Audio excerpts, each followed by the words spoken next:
Right, so seeing that the number of people is sort of stabilizing, let me formally welcome everyone to this GGP-connect Insight and Impact webinar. My name is Vitalis Deimantas. I am the GGP Research Infrastructure Manager, and I'm joined by Ashling Connolly, running the show for this webinar. I'm really happy to welcome a returning guest today to our webinar series, Aliona Cristei, who's a program analyst on population and development at the United Nations Population Fund Moldova Country Office. And Aliona today will talk about Moldova's experience in GGS data dissemination with a specific aim for efficient policy improvements and in terms of demographic resilience. So I'm really looking forward to Aliona's presentation, but before giving the floor to Aliona, let me just remind you that this GGP-connect Insight and Impact webinar series encourages our GGP partners to put forward the best foot and share their experiences in showing the valuable data use of GGS round 2 in terms of communication practices with the funders, policymakers, and overall general audience. Now, a few housekeeping rules. I think it's important to recognize that this is going to be recorded. So if you do not want to be recorded on this webinar, please make sure that your camera and audio is off. But then when it comes to questions, there's going to be some time after Aliona's presentation when you can pose those questions either using the chat or Q&A section. It's also possible to raise your hand, turn on the mic and video, and give Aliona a nice question to answer. So this is how it's going to work.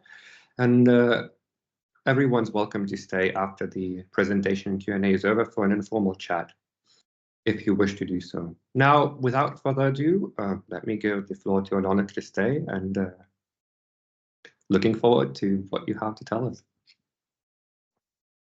Thank you, Vitalis, and thank you for inviting me to present Moldova's experience. Actually, very excited because during the last 2 years, I practically coordinated this project, and now we are very close to launch the second wave of the data collection. So to make this comparative analysis and further use the data for policy improvements. Let me share my presentation, but before this, just wanted to thank you, the NEDI team, for all the support. Just trying to make my presentation. 1 second. Please confirm, because I can't see you. Confirm if you see my screen. Yes, it's in a full screen, yeah. Perfect, perfect. So yes, it was a joint work, and thank you for coordination, for advice and technical support from all NEDI team during all data dissemination component, because it lasts, I think, 1.5 years. I not only do the data collection, but also focus how we use and how we integrate the data. And that's the focus that I will use for today's presentation. So I will be presenting the ways, the technology, the steps we did in advancing, in raising awareness about GGS in Moldova, and of course, in using GGS for improving the policy so that can address the demographic changes and improve demographic resilience. A little bit about the GGS in Moldova. So we conducted it in 2020. So the collection period lasted between February and November 2020, with a break of 2 months during the COVID launch. The survey sample was quite good, 10,000 respondents and 50 response rate. The questionnaire included additional indicators for estimation of active aging index, the Washington Group disability statistics. An additional section was included for measuring the SDG 561. This is on body autonomy. And of course, a separate section was added for measuring the impact of COVID-19. The main partners were the Ministry of Labor and Social Protection that allocated public funds for this survey, the National Bureau of Statistics that guided us and constructed the methodology, the methodology and the sampling, And of course, our partners needed that was jointly with us conducting and supporting into this implementation.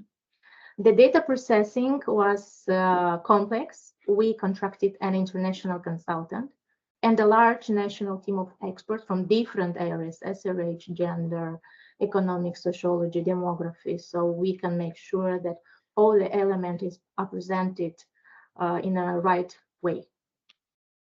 So I will strike the biggest event because after completion the data collection, of course, all our focus was to launch officially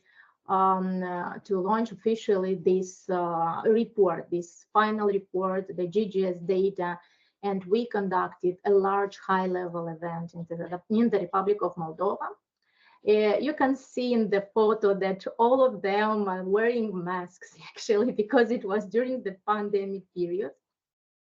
And you can see that we invited more than 50 representatives from civil society organizations, from academia, from line ministries, policymakers, and participation of the Prime Minister with a message at the beginning of the event. How we prepared for this event, because it was a 3 months work for doing this at very, very high level. So we designed 24 infographics for each relevant indicators from GGS. We also developed video spots that highlighted the importance of GGS. We worked on human story presenting how the demographic changes are presented in our society and how these affect people, real lives of people. And we designed human story highlighting migration impact, highlighting desired fertility, all important elements that we are promoting in our policies. Of course, we designed a very, very complex GGS final data report that is approximately 500 pages, and a shorter version for policymakers of 50 pages, like written more in a user-friendly way with more infographics, very easy to read. Yes, you can also analyze our example, our case study on data collection, a separate case study on data collection, and on sample development, because we dedicated time to put this on paper, that to inspire other countries and to share our experience. And of course, we use also interactive way, something innovative way, out of the box way to present the data, like to be attractive, to be easily perceived by the policymakers. I would like to share now the video spot that we developed to raise awareness, to present the GGS and how the GGS would contribute to the country development. This is in Romanian, but this video includes English subtitles, so please make sure you are focusing on reading that. Republica Moldova trece prin importante schimbări demografice, cu tot mai puțini locuitori. 2,6 milioane de oameni. Fiecare a 5-a persoană are peste 60 de ani. Într-un singur an, emigrează aproape 150.000 de persoane, majoritatea tineri. Trăim în medie 70 de ani, cu 10 ani mai puțin ca un european, iar numărul de copii născuți este în continuă scădere. Studiul Generații și Gen, unul din cele mai complexe studii demografice la nivel global, analizează aceste schimbări pentru a înțelege deciziile oamenilor și a veni cu soluții.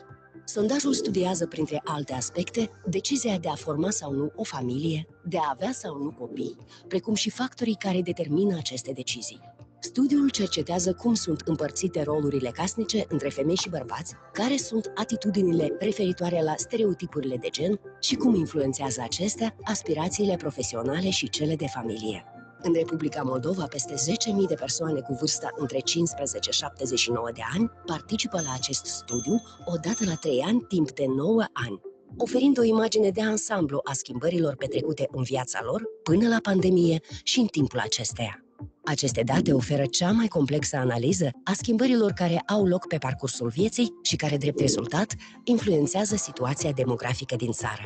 De aceea, datele studiului Generații și Gen oferă cea mai solidă bază pentru elaborarea politicilor demografice și identificarea acțiunilor necesare de răspuns la îmbătrânirea populației, fertilitatea scăzută, migrația populației și speranța de viață joasă, în special în rândul bărbaților.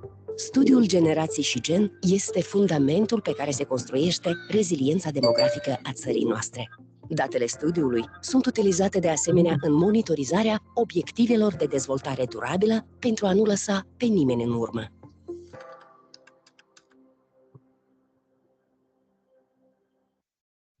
Republica Moldova. All good until now? Yes, perfect. Republica Moldova. Perfect. Let me go to the infographic that to show the way we presented the infographic. This is the main 7 conclusions of our survey in the Republic of Moldova, and we did like 24 similar infographics for different GGS indicators. Also, I would like to present like a moving graphic, let's say this way, developed by Tom Emery on partnership and fertility, just to show the way we can present the data differently, yes?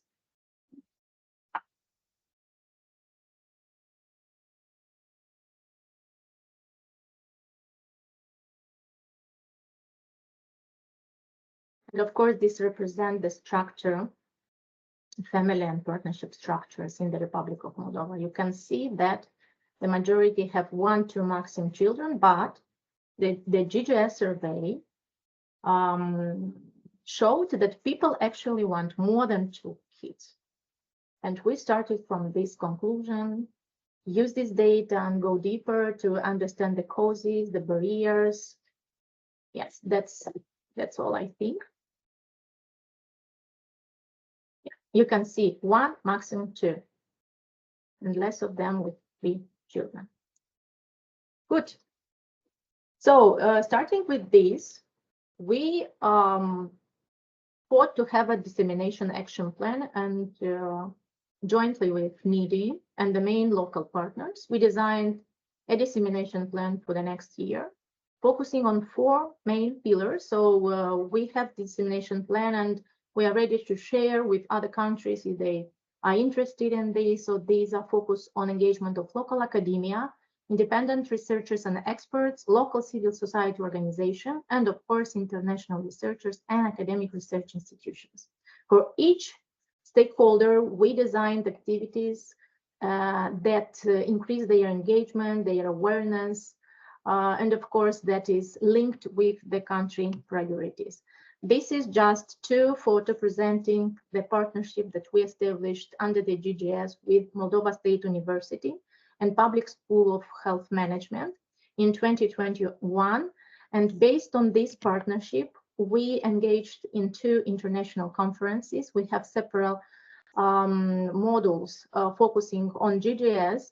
Under these modules, and of course not specifically related to this conference, we have 15 students and master students who developed analysis and academic theses based on GGS.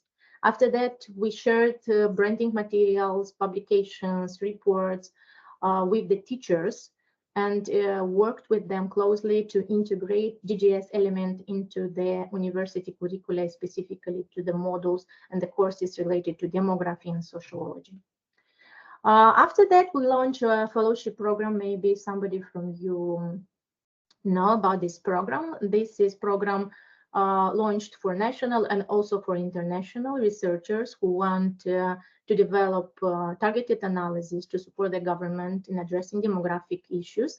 And based on this program, we designed and developed 10 analyses, very complex analyses with policy recommendations on the following thematics, like distribution of household chores in married and cohabiting couples, fertility determinants and behavior, intergenerational relationship and dialogue, disability and how this affects family formation, migration determinants, and other. Also, we work with international experts who practically cooperated with national demographers and contributed finally to establishing of this network of demographers in our country. And this is 4 experts that were engaged into this fellowship program, who supported us in developing and practical understanding better the problem of loneliness and the key factors that contribute to this. Also explaining fertility intentions and how we can support women to achieve their desired number of children, the issues related to unmet family planning needs in the Republic of Moldova, and intention to emigrate among those who wish to become parents, like presenting the out-migration of reproductive population. Here you can see that after we developed this fellowship analysis, we practically launched them separately during the public debates, inviting policymaker representative from parliament, representative from academia, representative from civil society organization to cooperate with us in advocating for these policy changes. And here's just some of them. So we practically had a plan to have 1 public debate per month to address different demographic changes. And this was a series of public discussions that help us to raise awareness and advocate for demographic policy change improvement. Also, we developed the demographic profile, like structure of the population, main concern at local level, and we developed specifically for engagement of local public authorities in designing the local development plans and how these problems could be addressed. So we designed and developed these demographic profiles for capital, for Chisinau municipality, for Belz municipality, for Ialoveni, for Gagauzia, so different raions, and of course we did public discussion and the presentation of these papers locally. This is just one of these in Gagauzia when we presented the GGS, but not only locally. Also, we used every possibility to present GGS results at different national conferences, workshop, forums at national and also at international level.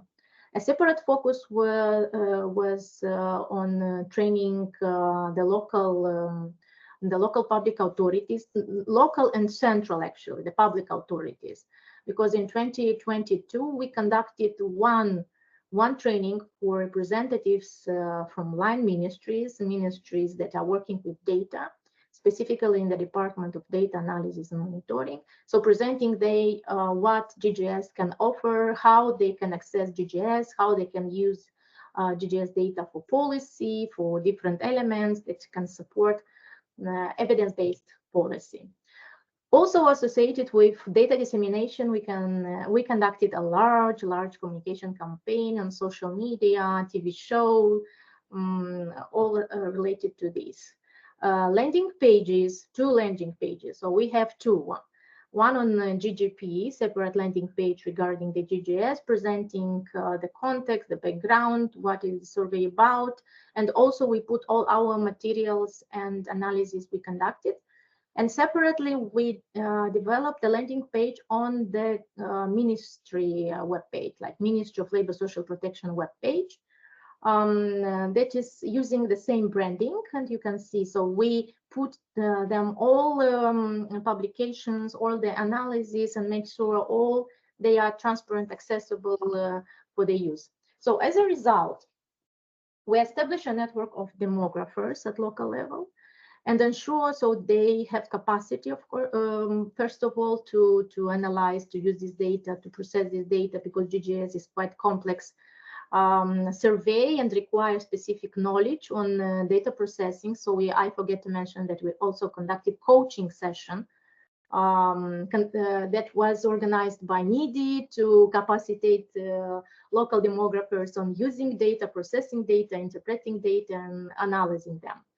And we are very, very happy that our fellows, like Parascovia Munteanu, after this fellowship, she applied for another positions, and now is NIDI, is a fellow of NIDI, as I understood. So I just noted this from Facebook. Yes. Also, we raised awareness and engagement of authority on policymakers and national stakeholders regarding the availability of the GGS data. And of course, raised their awareness about demographic changes and how they can be predicted and addressed. And we advocated for the integration of GGS data into the main country assessment and policy development, reports, important reports, and policy development. So let's move to evidence-based policy development. I suppose this component is on your interest because during the last 2 years, we worked on integrating and disseminating GGS data to make the most as possible to integrate them in relevant national policy, and we are very happy we managed this very well. With the support and partnership with the Ministry of Labor and Social Protection, we provided data from GGS on desired fertility and social barriers, and we just noted people want more children than they have in the fact. And we supported the national program on alternative childcare services that practically allows private companies and public institutions to establish family-friendly policy and facility at the workplace. And so women can better balance their work and life responsibility. We also integrated some of GGS indicators into the National Development Strategy. That is the key document in the country. So we integrated indicators related to intention to immigrate and active aging index because the main demographic issue we're facing is related to low fertility, out-migration, and aging. These are 3 elements, and of course we focused on these 3 to support the government, the ministry, how to address, how to prevent, and how to support people in this regard. Also, you noted that we collected data for SDG 561, and of course, we make all possible to integrate this integrated as a baseline in the National Program for Combating and Preventing Violence in the Family. And also regarding the SDG 372, unmet need for family planning is a very important indicator for UNFPA, and we integrated this indicator into the National Program on Sexual Reproductive Health.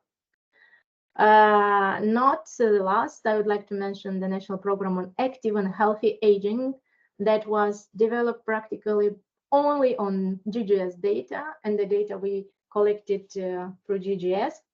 And we are supporting now this program, conducting a lot and creating opportunities for all the people to participate, to be engaged, and to have a healthy life. I will speak more detail about family-friendly policy and the analysis we conducted because we partner with civil society organization in this area, specifically the Partnership for Development. This is an NGO very active in the area of gender equality, and we jointly with this organization, we developed targeted in-depth analysis that practically resulted in some policy changes, and I will present further the changes. So the survey that we conducted was related to working arrangements, flexible working arrangements, the policy for desired fertility, and the establishment of National Crash Fund. A separate study, we launched and launched it this year. It's about study on assessing the fiscal employment benefits and gender equality for institutionalized childcare services in the Republic of Moldova. Another policy was designed to understand equitable engagement of parents in upbringing and care of children. And of course, since we are session to you, we did a comparative analysis on the regulation in light with new European standards. So 4 main policy analyses. These are all the analyses we did. They are available on our webpage under the publication UNFPA Moldova. We are happy to share. They are in English and Romanian. This is the active aging index presenting the situation of all the people, their participation, and they guided us on the policy on aging.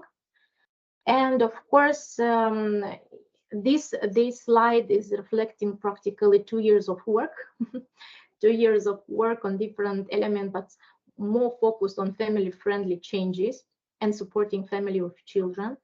And we amended the legislation, the law, specifically labor code, contraventions code, law on temporary incapacity, indemnities, and other social security benefits. So just to ensure that people in Moldova have the possibility to share children leave between father and mother. So actually before this, only mother or father could request the childcare period for 3 years, not for 2 years. But now they have a possibility and the choice to decide who and what time can take this childcare leave.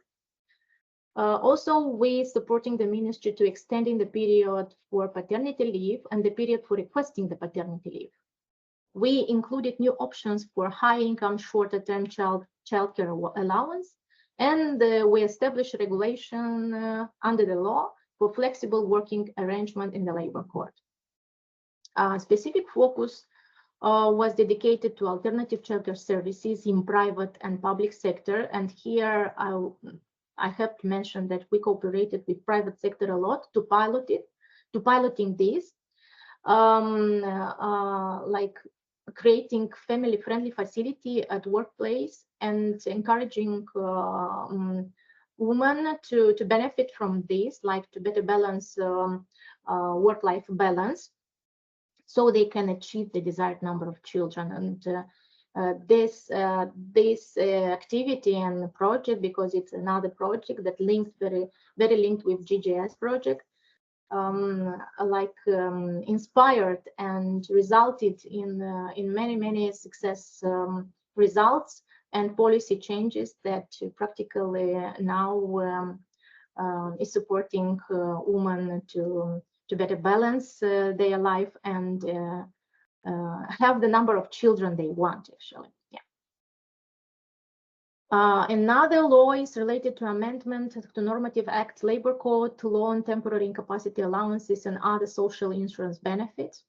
It was developed jointly with Women Caucus platform that also UNFPA supported, and some changes to maternity leave.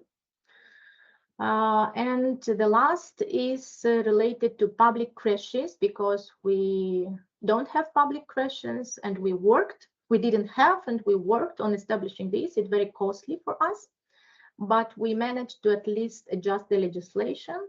Using also the GGS, we created this national fund for public creches and availability for local authorities to apply for this fund, request funds from public funds, and refurbish and create public creches locally. Probably this is the conclusion of our experience, what I'm very proud of. And I think that the key elements of our results in terms of policy improvements and use of GGS was a participatory approach that we engaged the national stakeholders and civil society organization at each stage of GGS implementation, GGP implementation, because we consulted them during the methodology, we shared the methodology, we conducted the public consultation of the indicators, we asked them if they want or if there is a need for other indicators to be included into the GGS methodology. We improved the methodology and we linked this methodology with the priority of the government. So all of them waited for this GGS. People called me and asked when we have the GGS result, because I need this indicator, I need that indicator. So it was important, and I think the GGS is very famous because of this. Also, we had the coordination of indicator matrix when we designed the report, this final data report. We also conducted free public consultations with different NGOs. We asked them what they want to be reflected into this analytical report, because it presents also table of frequencies and disaggregation by different category. All of these indicators was designed together with the ministry and relevant stakeholders. That practical ensure that these stakeholders will use further the GGS data in their activity, in their project implementation, and of course policy, if we are speaking about policy improvement. Another success factor is about accountability and a strong partnership with the Ministry of Labor and Social Protection, because we build this partnership, we invest a lot in this partnership, we support the ministry not only on GGS but on their main reforms, and of course we take care of this relationship, so we have their support. And currently we agreed with the ministry, so another an amount of public funds will be allocated for the second wave of GGS. Of course, transparency and visibility. Transparency and visibility is very important, because to understand GGS data is not easy to understand, yeah, and specifically this database is quite complex, and not all local stakeholders has capacity to process, to analyze the data. So we make possible to provide different analysis, targeted analysis, in-depth analysis, considering the priorities, the trends, the challenges in terms of demography, gender, health, and so on. Another key success factor is related to availability of funds and the capacity to mobilize additional resources. Strong coordination and leadership of UNFPA team, coordination team, and of course the last but not the least is innovation and technologies, because we use innovative methods. We searched for them. We wanted to bring something new, like something that is attractive and easy to understand, easy to use, easy to be integrated, and help our policymakers to improve and to increase the quality of people's life in Moldova. Thank you for your attention. I hope I managed to do my presentation in time. Thank you very much, Aliona. This is really impressive, and congratulations once again on all these achievements. And in no way this was easy from the very beginning till the very end, but you surely managed to do an impressive amount of work that has been taken up by the stakeholders. So congratulations once again. And then I understand that you know, more than one eager stakeholder is waiting for wave 2 data. Yes, so yes, they are waiting. Available, I understand we will be able to talk even more about your achievements.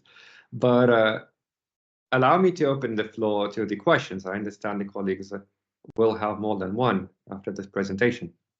So as a reminder, you can type in your questions in the chat or Q&A, raise your hand, and ask Aliona questions about the experience in Moldova. Laurent, please.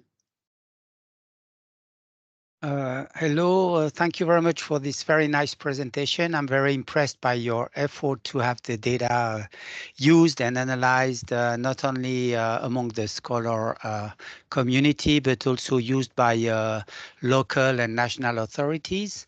So I have a question on the second wave. You said that many people were waiting for the results. Do you have any insights of whether the questionnaire of the second wave will allow you to answer most of the questions, or whether you intend to have some country-specific questions regarding all the very nice conclusions, analysis, and advice that you have already produced based on wave 1? Thank you. Thank you very much. Thank you very much for the questions. Very good question. Yes, as mentioned, we are in the preparatory stage for the second wave. We received the questionnaire from NIDI, we translated, and we are now coordinating it with the ministries. But first of all, with the Ministry of Labour and Social Protection, because we did a lot of policy improvement, and of course, we want to include questions that will assess the policy impact. Because no sense for including and conducting such surveys if we are not monitoring the impact of these changes. At the moment, so we are still working on the questionnaire. We are planning to keep the same questions related to active aging index because it's critical to us, and we are pushing these active aging programs locally.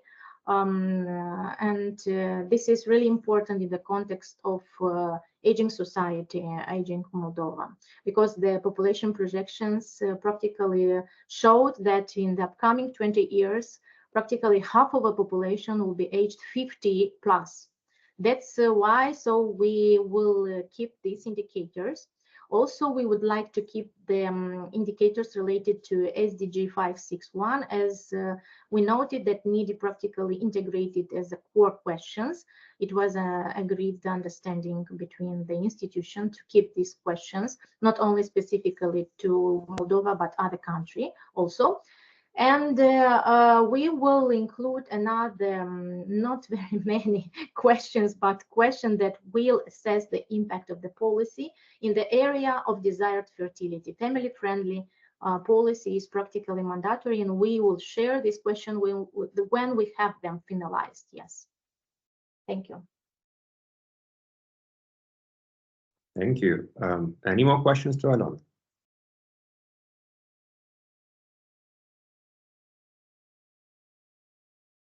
While people are preparing and thinking of their questions, I did have a question myself, and it's also a comment, and I'm pretty impressed that you managed to take efforts from the private sector and involve them in family policy formation pilots, right? This is not done too often in the context of GGP, and knowing that GGS has, in a sense, prompted this is already impressive. Would you be able to share a few more insights about it? I think that's one of the new developments across the board of GGP. Yes, thank you very much, Vitenis, for this question. The family-friendly initiative was part of another project, UNFPA project, named Expanding Choices for Women. This was, because it's like finished the project, it was a regional project covering Kosovo, Moldova, and another country.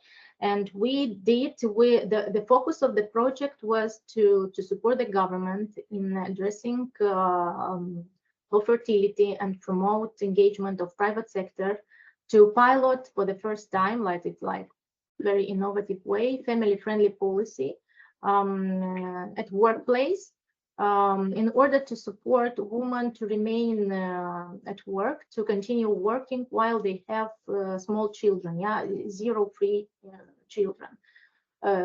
Yes, and we selected, it was 2 or 3 year project that we wish to continue, of course, and we are mobilizing resources now to continue this initiative, but very successful, because it's like Moldova is a model case in the family-friendly policy, using like this pilot in doing such many policy improvements and amendments to supporting women and to support the desired fertility.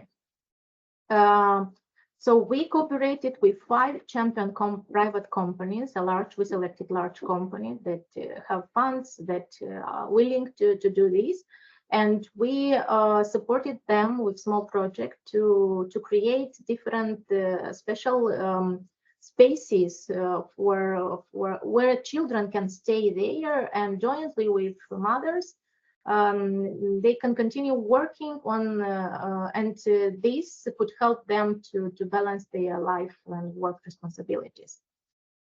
So after completing this project, we expanding and replicated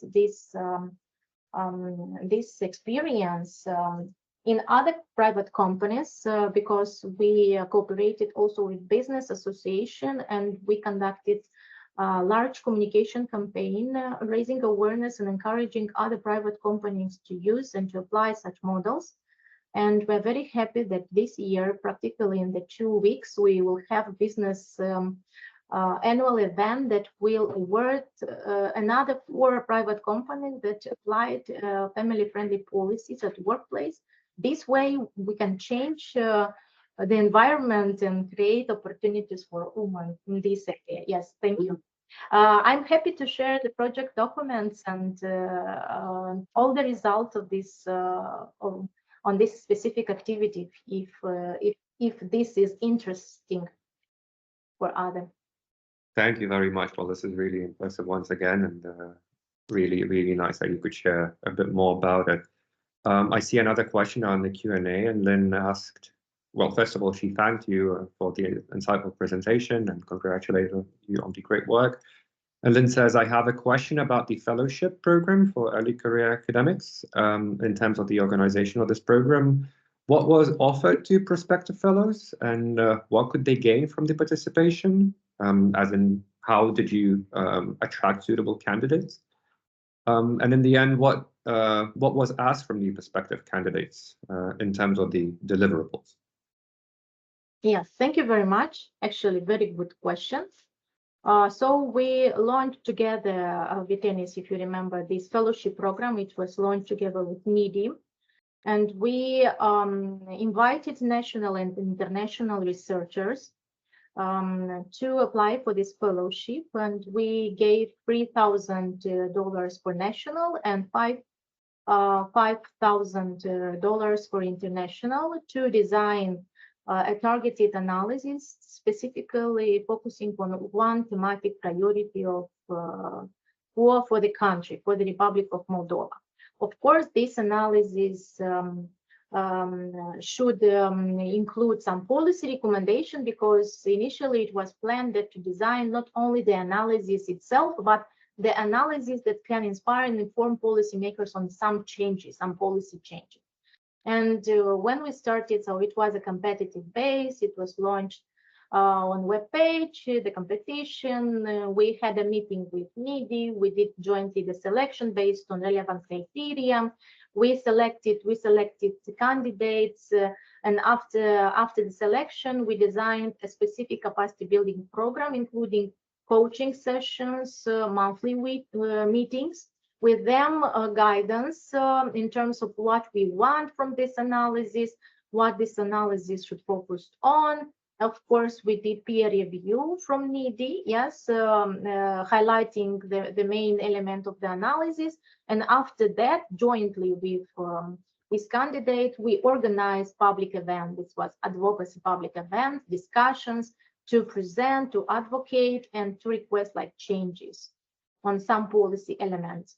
But very shortly, yes, very shortly, but if relevant, I can share more details. Thank you. Thank you. I hope that answers. And then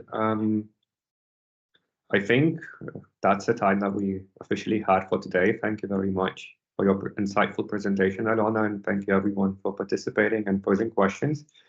This is always a pleasure to find out more about how GGP partners use the data in their respective contexts. And that is why I invite everyone to stay tuned for the upcoming webinars and that are going to be circulated during upcoming periods in our newsletters and on our social media. So thank you everyone once again. Thank you, Aliona, for being our guest today, and looking forward to seeing everyone in the upcoming webinars.